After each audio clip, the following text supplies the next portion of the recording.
Começa agora na Rádio Bandeirantes. Estação Saúde.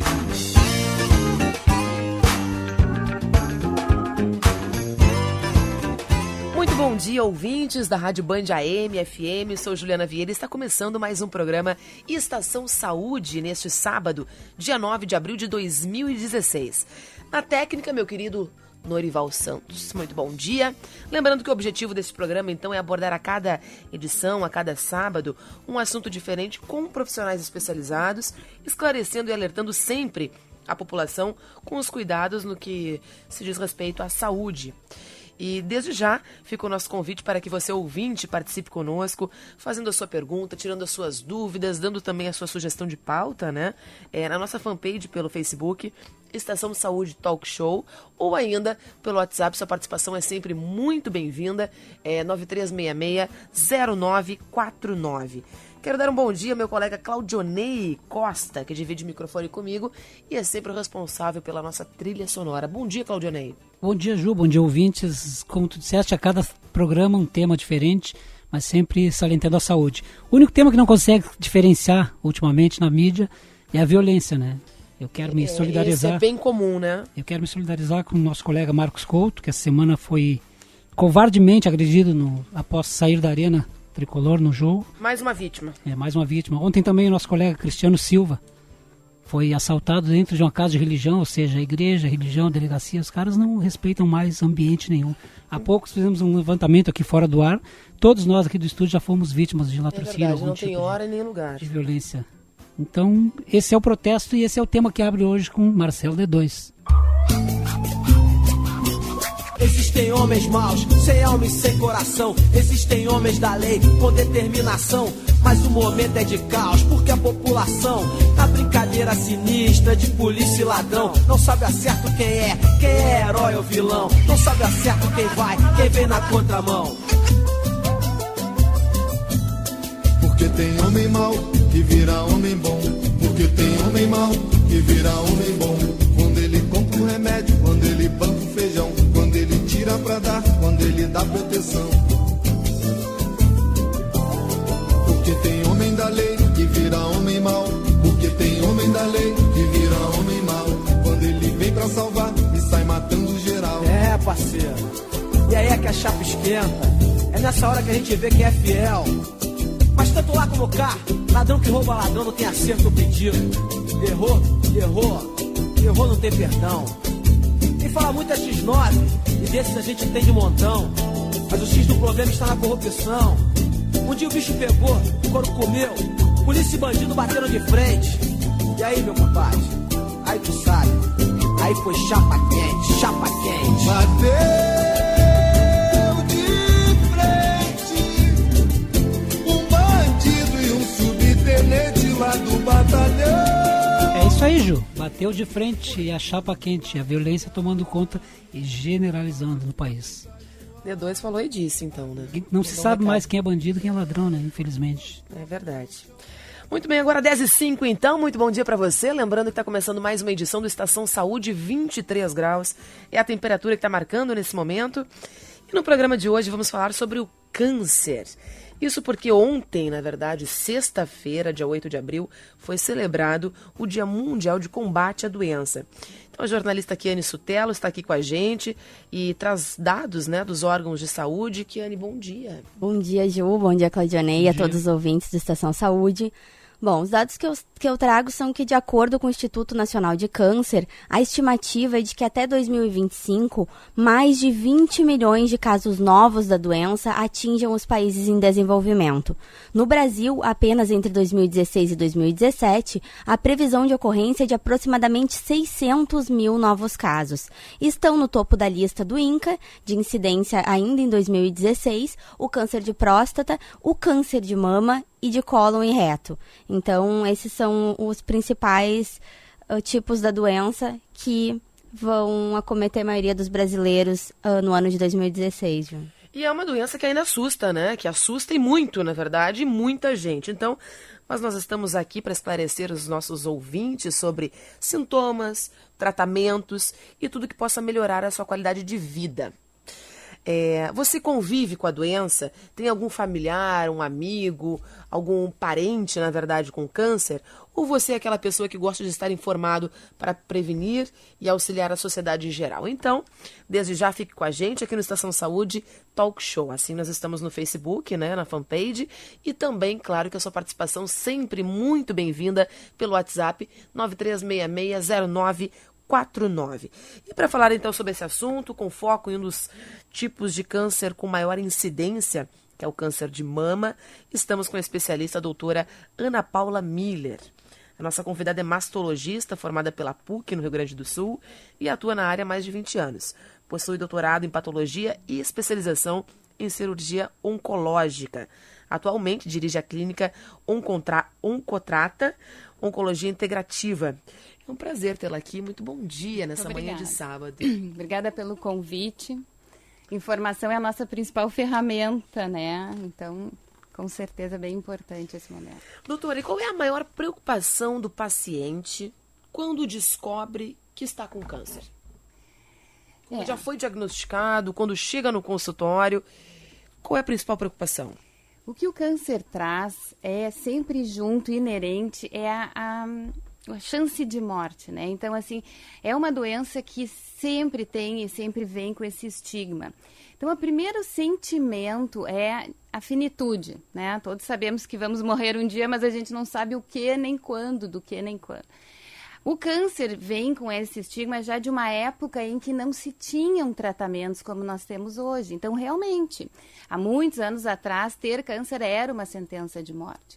Isso, com o passar do tempo, com o desenvolvimento da tecnologia em medicina, nós conseguimos hoje não só tratar e curar o câncer, como muitas vezes evitar o desenvolvimento. Então, a prevenção antes mesmo até do desenvolvimento de um tumor.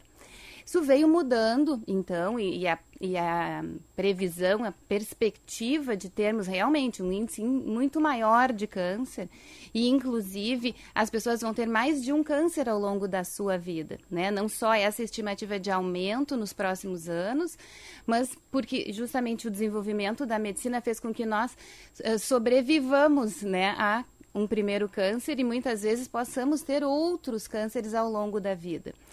Com isso, a gente vem mudando esse estigma. Mas, com certeza, o sentimento das pessoas é de tirar o chão, né? As pessoas trazem muito isso. Viver a prazo de finitude.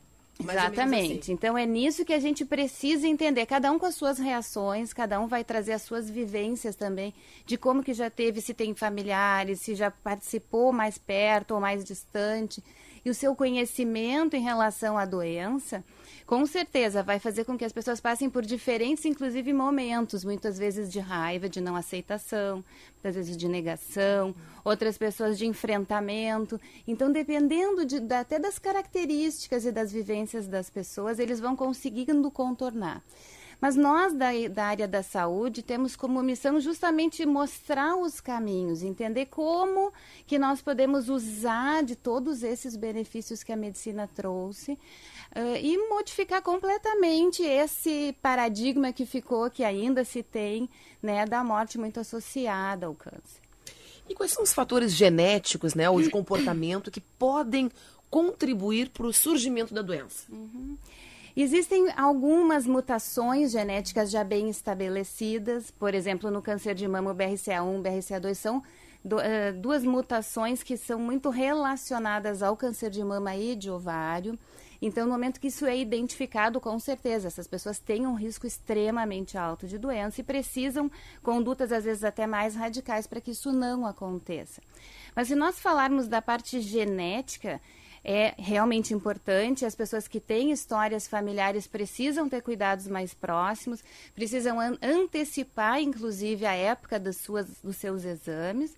Mas 5 a 10% é o percentual de pessoas que têm câncer por ter histórias familiares, por ter mutações herdadas. Os outros 90% são pessoas que adquirem a doença ao longo da vida. Então, a grande maioria não tem histórias familiares. Essas pessoas precisam estar atentas ao que fazer e como se cuidar. né? Então, assim, a parte genética, sim, no momento que nós sabemos dela e que existe na família, se busca essa informação e se traz essas pessoas para mais perto, são antecipadas às vezes em 10 anos, em uma década, os exames preventivos. Né? Existem várias condutas preventivas que muitas vezes vão evitar que os próximos, que os descendentes daqueles que tiveram câncer, que eles tenham também, né? E cada vez mais a medicina vem ficando, entrando na biologia molecular, ou seja, a gente entra no DNA da célula tumoral e conhece agora um sequenciamento, que é daí que é dentro desse sequenciamento que a gente identifica esses erros, ou sejam, essas mutações. A gente tem conseguido fazer uma medicina muito personalizada, no momento que a gente identifica como é que é a célula tumoral de cada pessoa e consegue definir a partir disso o risco e até os seus tratamentos. Né? A partir dessas mutações, muitas vezes, a gente já está fazendo tratamentos específicos para quem tem diferentes mutações, inclusive, porque já se começa a ver que algumas mutações não só causam risco de câncer, algumas mutações fazem resistência a determinadas drogas. Então, altera, sim, inclusive, a conduta em termos de tratamento.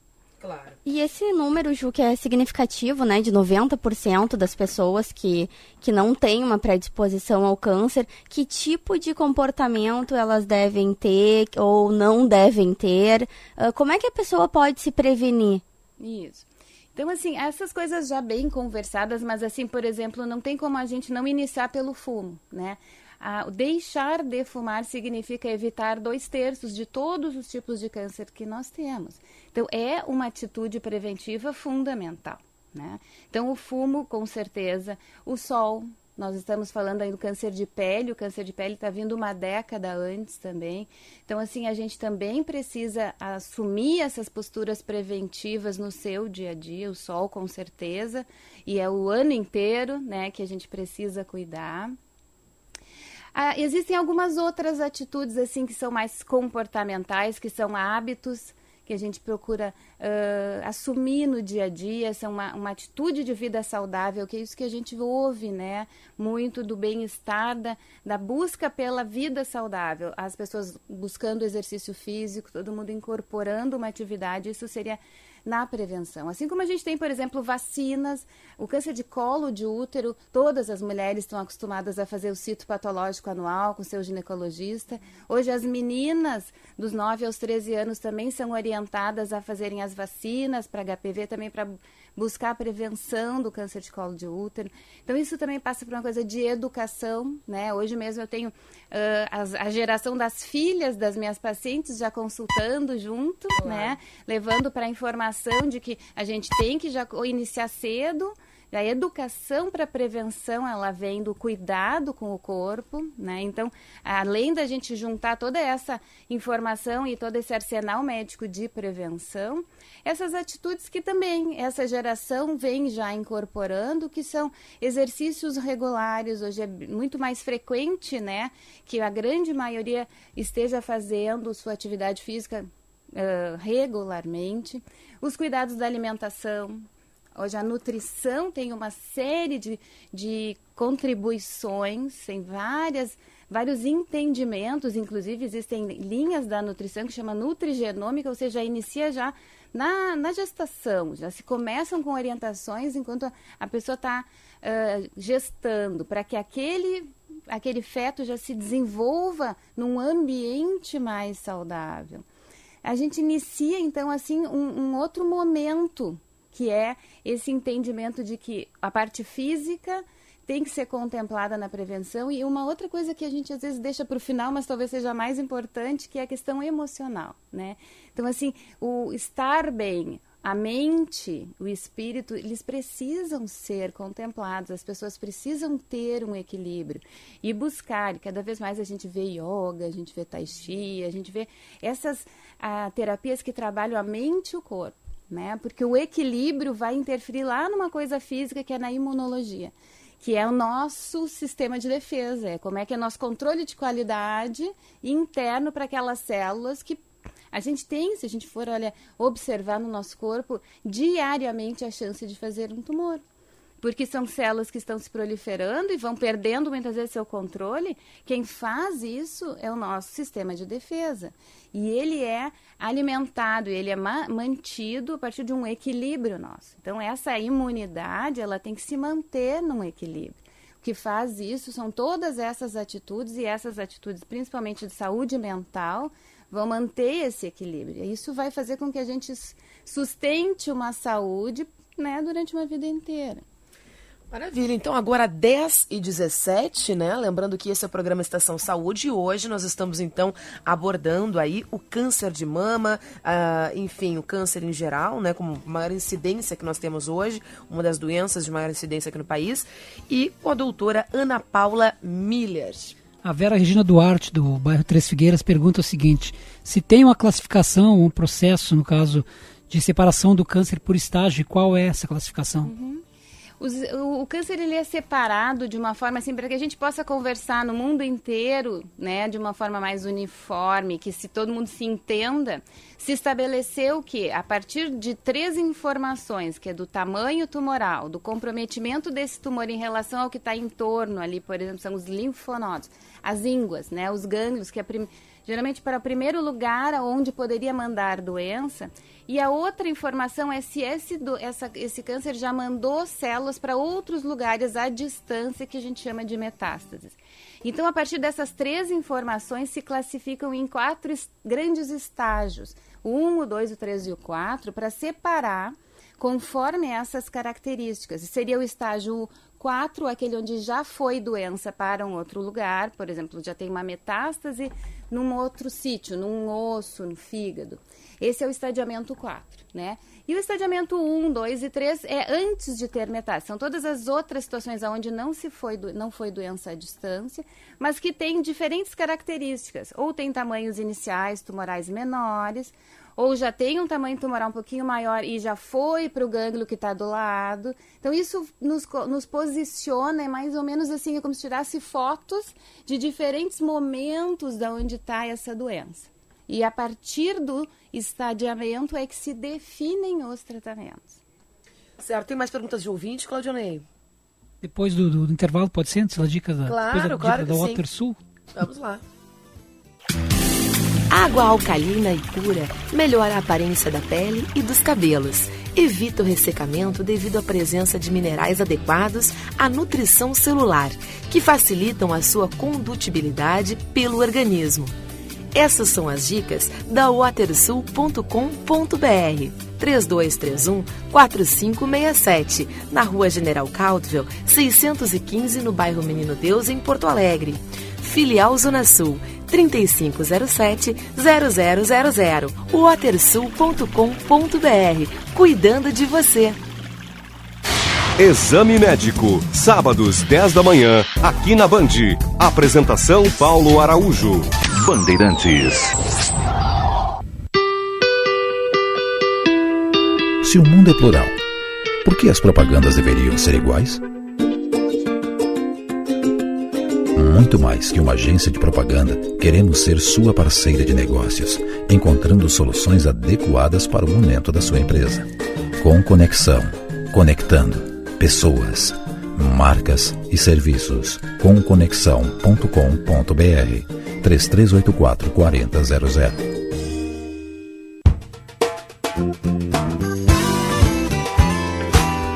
Você está ouvindo na Bandeirantes Estação Saúde.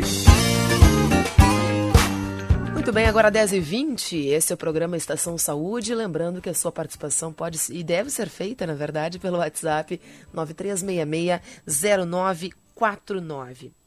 Doutora, a partir de que idade são indicados os exames, os preventivos? Dependendo, né, do câncer, assim, que a gente está buscando cuidar, mas as meninas, como eu estava dizendo, assim, já devem iniciar os seus cuidados, que vem pela educação. Não significa que a gente vai fazer diagnóstico nas meninas, mas elas precisam já ter o hábito de ir no seu ebiatra, porque as meninas começam com, né, o ginecologista que cuida das adolescentes chama ebiatra. É ele que vai começar já também a auxiliar nesses cuidados do câncer de colo de útero. A mastologista já pode avaliar uma paciente a partir do momento que ela já tem desenvolvimento da sua mama. Então, a gente já inicia com ecografias mamárias, né? Os cuidados são feitos a partir do momento em que as pessoas têm esses hábitos incorporados na sua vida. Certo. Tem mais perguntas de ouvinte, Claudionei? Sim, a Silvana do bairro Partenon pergunta o seguinte: quais os tipos de tratamento mais utilizados?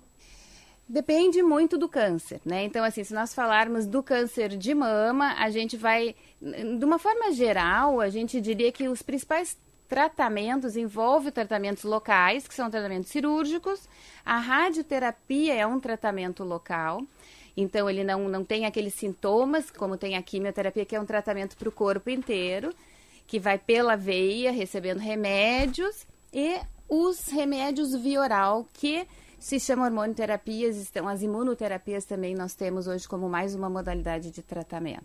Então, de uma forma geral, todos os tumores, alguns a gente utiliza mais tratamentos locais, em outros a gente usa todos eles, né? O câncer de mama, por exemplo, a gente usa cirurgia, radioterapia, quimioterapia em alguns casos, hormonoterapia em outros casos. A gente daí vai começando a entender, assim como eu disse para vocês, a gente cada vez conhece mais.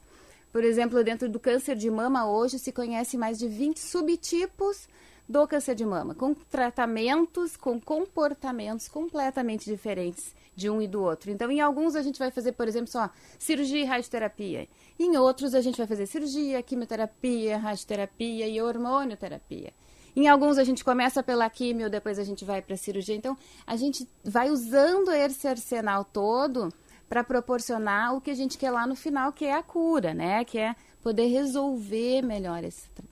E para isso, Claudionei e Jo, eu tenho uns dados aqui legais, inclusive, doutora, que trazem uma esperança, assim, pra gente. Uma professora e biomédica de Pernambuco desenvolveu um chip que detecta 18 tipos de câncer em estágio inicial por meio de um teste sanguíneo. O biosensor mapeia marcadores sanguíneos que indicam os tipos de câncer. Segundo a idealizadora do dispositivo, Débora Zanforlin, o resultado do exame sairia em 15 minutos.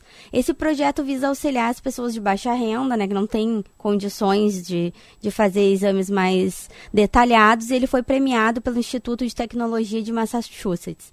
Pesquisas estão sendo realizadas em conjunto com profissionais da Eslováquia, Vietnã, Espanha e Argentina. No aguardo ainda da patente do invento, a próxima etapa será a regulamentação pelas agências de saúde. Então temos aí, como a senhora falou no início, muitas tecnologias sendo desenvolvidas para facilitar. Né? Uhum. E qual é a sua opinião médica, né, sobre os tratamentos alternativos? Então, os tratamentos que já têm esse nome, né, alternativos, por si só já propõem nós alternarmos com o tratamento convencional. Isso por si só a gente não pode assim concordar, né? A gente estaria abrindo mão de décadas e décadas de tecnologia, de tudo que se aprendeu em estudos hoje na medicina. Nós estaríamos abrindo mão de excelentes ferramentas onde a gente está vendo cura de tantas doenças, no momento que a gente trocar esses tratamentos. Os alternativos, eles começaram lá na década de 60 com esse termo, mas eles se transformaram nos tratamentos complementares. Então, no momento que eles são terapias que acrescentam, que agregam no nosso arsenal médico, bom, aí a gente abre um leque e entra em outra questão que é na medicina integrativa, né? Isso hoje já passou a ser, então, não mais terapias complementares, e sim as terapias integrativas. Elas integram, elas são tão importantes quanto uma cirurgia, uma quimioterapia, uma radioterapia.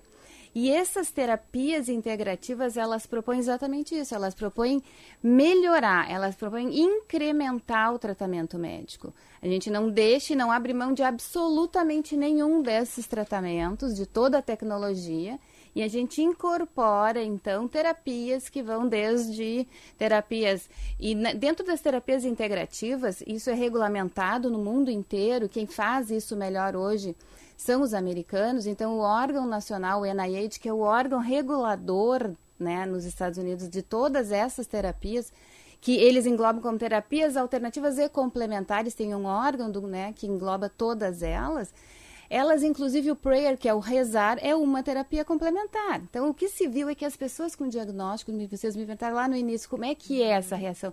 No mínimo, rezar, a pessoa com diagnóstico de câncer, ela faz. Então, ela já está recorrendo a uma terapia complementar, ela já está tratando essa mente-corpo que a gente falou, para se estabilizar, para auxiliar os seus tratamentos. A gente teve uma ouvinte, a Cristina Melnick, que se manifestou pelo Facebook do Estação Saúde Talk Show, falando sobre isso, sobre uma terapia que seria, acredito, complementar, depois a doutora me corrige se eu estiver errada, mas é uma oficina, a Oncodance, uma oficina gratuita de dança para mulheres que estão enfrentando ou já enfrentaram qualquer tipo de câncer, que é um trabalho voluntário e aberto aos participantes, que acontece na sala da Faculdade da Sojipa. E tem um telefone de contato para quem quiser participar, é o 51-9927-4973. 9927-4973 para quem quiser participar da Oncodance, uma oficina gratuita de dança, uma coisa diferente, acho que faz parte. Eu conheço bem, é bem interessante o trabalho. Antes de encerrar, só no gancho da doutora, a ouvinte Carmen Bittencourt só pergunta o seguinte, se esse tratamento alternativo pode amenizar o sofrimento. Sem dúvida, eu volto a frisar que nós vamos começar a trabalhar nos tratamentos complementares, né, gente? Então, esse tratamento complementar integrativo, ele é fundamental.